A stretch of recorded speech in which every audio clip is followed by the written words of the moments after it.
Então a gente vai falar agora, trazer mais detalhes ao vivo lá de Kiev. A gente segue falando então sobre a guerra entre Rússia e Ucrânia. O nosso correspondente Américo Martins está em Kiev, na Ucrânia. Ele é o nosso enviado da CNN para fazer uma cobertura especial por lá de como está acontecendo essa guerra, a situação por lá. E olha, Américo Martins foi a um show musical como uma espécie de símbolo de resistência ucraniana diante da invasão russa. Conta pra gente, Américo, sempre um prazer ter você aqui. Muito boa noite. Conta pra gente então, porque esse show foi o primeiro depois de 4 anos de guerra. Deu tudo certo? As pessoas estavam tranquilas ou tinham um risco no ar? Olá, Débora. Boa tarde para você, para todo mundo que está com a gente. Havia um certo risco no ar, claro. Foi o primeiro grande show ao ar livre realizado aqui em Kiev desde o início da guerra contra a Rússia. A banda que tocou chama-se Boombox, é uma das bandas mais populares aqui da Ucrânia. O líder dessa banda, Andriy, ficou ainda mais popular depois ele ter se aliado às Forças Armadas da Ucrânia. Ele se alistou como voluntário no primeiro dia de guerra. Ele tinha inclusive algumas letras de música que ele cantava em russo.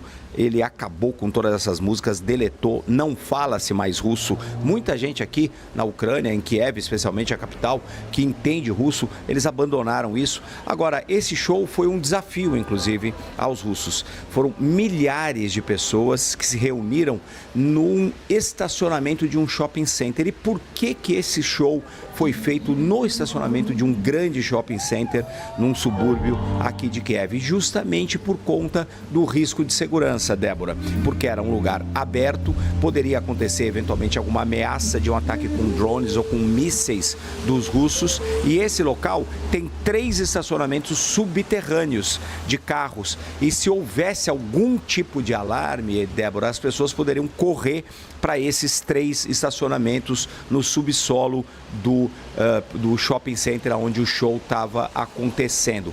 Eu acompanhei o show inteiro e uns 25 minutos depois do show ter acabado, o que aconteceu, Débora?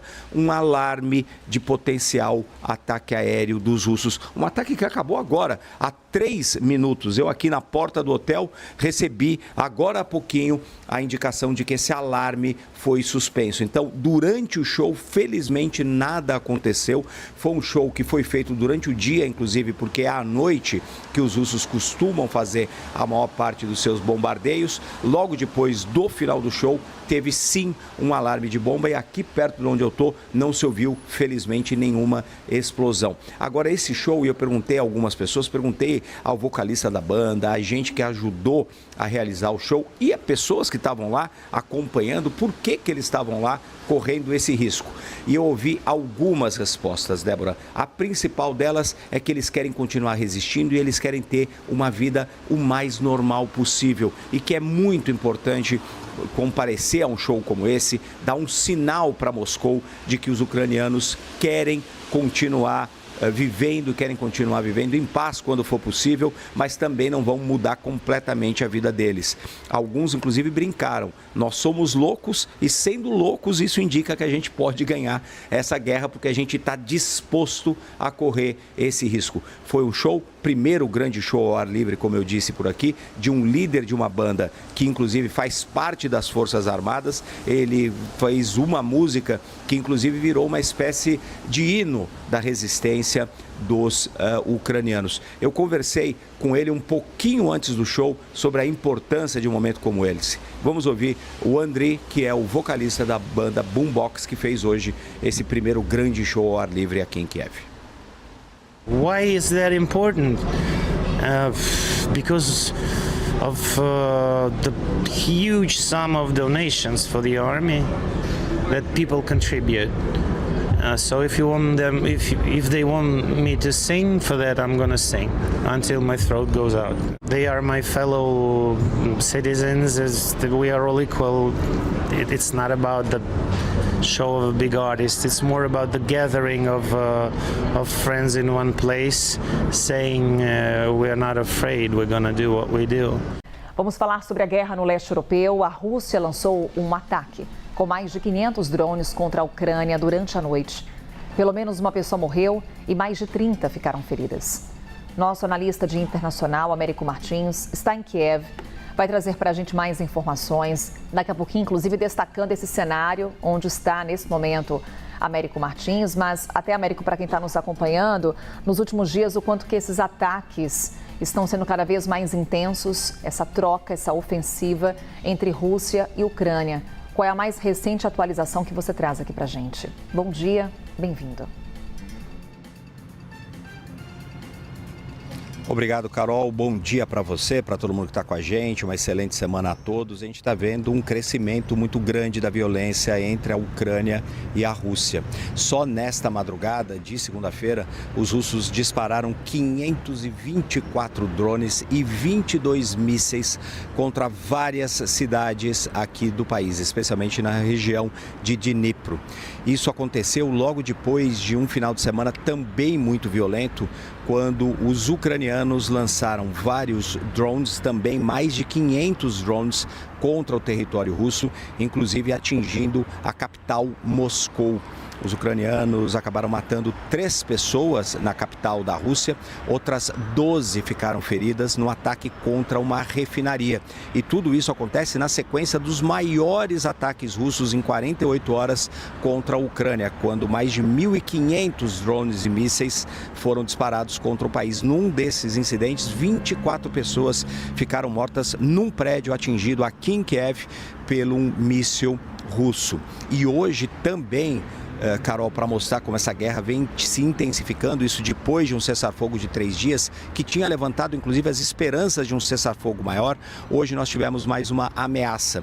O exército de Belarus, que é um aliado da Rússia, onde inclusive o exército russo estacionou algumas armas nucleares, o exército de Belarus diz que começou a fazer treinamentos de como utilizar e como se posicionar com relação ao uso dessas armas. É mais uma vez a ameaça do uso de armas nucleares neste conflito. O presidente russo Vladimir Putin já falou várias vezes sobre essa possibilidade, que felizmente nunca se tornou uma realidade. Mas agora Belarus, que também tem armas russas estacionadas no seu território, e Belarus é um dos países que vem ajudando a Rússia com logística e com armamentos nesta guerra, pode acabar se envolvendo também, e anunciou hoje esses exercícios militares para que os seus militares possam saber como utilizar e como apoiar os russos caso eles decidam usar algum tipo de arma nuclear tática. Carol.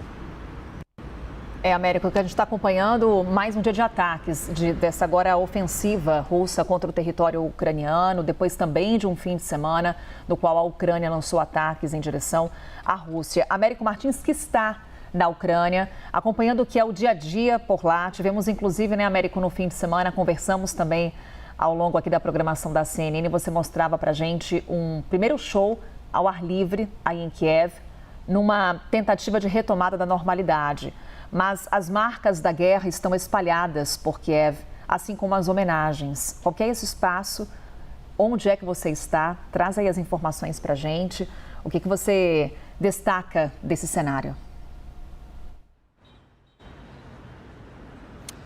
Carol, eu estou nesse momento aqui em Maidan Neslazhenosti, que é a Praça da Independência aqui na Ucrânia, bem no centro de Kiev. Essa é uma praça muito importante na política ucraniana. Foram aqui que aconteceram muitos episódios, inclusive tentativas de derrubada de governo, o que eles chamam de Revolução da Dignidade, que era uma revolta dos estudantes, muitos querendo, por exemplo, estar na União Europeia contra governos que tinham algum tipo de aliança ou algum tipo de proximidade com os russos. E essa praça, que é muito histórica, chama-se Praça da Independência, no centro de Kiev, foi tomada também pelos familiares das pessoas mortas nessa guerra. Eu vou pedir para o meu câmera e produtor, o Maxim Vulic, para nos ajudar a mostrar um pouco aqui. Isso era um jardim, basicamente, e é um jardim que foi espontaneamente sendo tomado pelos familiares das pessoas mortas. Então, os militares ucranianos mortos na linha de frente, mortos defendendo a Ucrânia, Ucrânia, mortos aqui perto de Kiev, hoje muitos mortos na frente oriental, os familiares começaram a trazer essas fotos, essas bandeiras da Ucrânia aqui nesse local. E é enorme, vocês veem muitas bandeiras de muitas nacionalidades, inclusive, Carol, que estão representadas aqui. Inclusive, o Maxim vai nos mostrar, existe uma seção, Carol, olha só, dedicada para soldados brasileiros, voluntários brasileiros que vieram lutar aqui pela Ucrânia e que morreram nessa guerra. Então, parentes, amigos, outros combatentes, tanto brasileiros como ucranianos, que lutaram com esses soldados, os brasileiros que morreram, também fizeram esse espaço dentro aqui de Maidan Square, a Praça da Independência, que é muito importante, lembrando esses brasileiros mortos. Muitas fotos dos brasileiros, as bandeiras do Brasil. Estima-se, Carol, que pelo menos 30 brasileiros, infelizmente, perderam a vida nesse conflito. Alguns deles, inclusive, lutando pelo lado russo. E também existe uma estimativa, isso não é confirmado, de que pelo menos 500 brasileiros se alistaram no exército ucraniano para lutar a favor da Ucrânia. Neste momento não se sabe exatamente quantos brasileiros estão por aqui. O governo brasileiro não tem, inclusive, essa estimativa, porque esses brasileiros não informam o governo brasileiro. Em tese, eles talvez nem pudessem se alistar para lutar por um outro país, mas infelizmente tem isso aqui também, essa lembrança dos voluntários de vários países, inclusive do Brasil, que morreram defendendo a Ucrânia. Américo Martins conversando com a gente ao vivo, direto de Kiev, trazendo em destaque essas homenagens que se concentram nessa praça na capital ucraniana. Américo, a gente está falando aí de um conflito que já dura mais de 4 anos. O que você também traz aqui para a gente, olha só, enquanto a gente vai percorrendo aí a praça com o Américo Martins, mostrando as imagens para vocês dessas homenagens por lá, como é que está essa tentativa de retomada da normalidade em Kiev? Destacava o que aconteceu aí no fim de semana, esse show ao ar livre, mas o retrato da guerra está espalhado pela cidade, né? Pois é, Carol, a gente teve os ucranianos tentando voltar à normalidade de alguma forma. A gente mostrou neste final de semana o primeiro grande show de uma banda chamada Bumbok, que é uma das bandas mais importantes, mais populares aqui da Ucrânia. Tiveram milhares, literalmente, de jovens reunidos num estacionamento, no estacionamento de um shopping. Por que esse show foi feito no estacionamento de um shopping? Por conta do risco da guerra. Existem 3 outros estacionamentos subterrâneos naquela localidade, e se houvesse um alarme, por exemplo, de ataque antiaéreo, as pessoas teriam que buscar abrigo, o show seria interrompido, as pessoas teriam que buscar abrigo naquele estacionamento. Felizmente não aconteceu nenhum alarme, não houve nenhum pânico, mas uns 40 minutos depois houve sim alarmes, porque aí já era noite e as pessoas estavam voltando para casa. Agora, a cidade inteira tem muitas marcas da guerra, e quanto mais você vai em direção à Rússia, quanto mais você se desloca do oeste para o leste da Ucrânia, mais você vê os ataques, mais você vê a destruição. Eu entrei pelo oeste, entrei pela cidade de Lviv, uma cidade que também foi atacada, mas muito menos, por onde uma boa parte da população da Ucrânia do leste se mudou, inclusive, buscando paz. Aqui em Kiev a gente vê muitas marcas. Os ucranianos, inclusive, fazem até exposições de tanques e outros armamentos que foram recuperados ou destruídos dos russos no início da invasão, e a gente tem essas homenagens como essa que a gente vê de muitos países, inclusive. Tem muitos, aqui desse outro lado, onde o Maxim está mostrando, você tem um contingente enorme de soldados latino-americanos que vieram lutar. Aparentemente, o maior contingente de soldados latino-americanos por aqui é da Colômbia, porque eles, inclusive, têm uma grande experiência de guerra, dos conflitos que eles tiveram no país. E você vê as pessoas aí também passando, que elas vêm prestar homenagens aos mortos, trazerem as bandeiras. Cada uma dessas pequenas bandeiras, inclusive, que a gente vê no chão, representa um soldado morto. São milhares e milhares. A Ucrânia, inclusive, não libera nenhuma estatística, nenhuma estimativa de quantos soldados, infelizmente, morreram nessa guerra muito sangrenta, Carol. Américo Martins, para a gente encerrar aqui, aproveitar sua participação com a gente, direto da Ucrânia, a gente segue acompanhando as imagens aí que o Américo traz para a gente. Temos nessa semana um encontro entre Xi Jinping e Vladimir Putin. Como é que essa reunião lá em Pequim repercute aí na Ucrânia? Quais são os receios nesse momento dos ucranianos, quando esses dois aliados estarão juntos em meio a essa escalada da ofensiva mais uma vez? Carol, os ucranianos têm muito receio desse tipo de encontro, porque eles sabem que a China apoia a Rússia desde o início da guerra. Apoia com tecnologia, apoia com o envio de muitos componentes que são utilizados pelos russos para a fabricação de drones, de mísseis, de outros tipos de armamento que são utilizados na guerra. A China se coloca como um país que quer buscar uma mediação, quer buscar o fim dessa guerra, mas também é o maior parceiro comercial da Rússia. Essa, inclusive, uma relação comercial que aumentou muito depois do início da guerra. Os chineses compram, por exemplo, muito petróleo russo, que neste momento está mais caro devido ao outro conflito que a gente vê no mundo, que é o conflito no Irã. Então, os ucranianos estão muito preocupados com esse tipo de encontro, porque eles acreditam que eventualmente a China pode colaborar ainda mais com os russos. Foi por isso, justamente, que na semana passada, quando a gente teve um encontro do presidente Donald Trump com o presidente Xi Jinping na China, o presidente ucraniano aqui, Volodymyr Zelensky, mandou um recado, inclusive público, ao presidente Donald Trump, pedindo que, em primeiro lugar, a pressão contra os russos continuasse, mas que, em segundo lugar, ele, Donald Trump, fizesse um apelo ao Xi Jinping para que ele aumentasse a pressão sobre o Kremlin para o fim da guerra.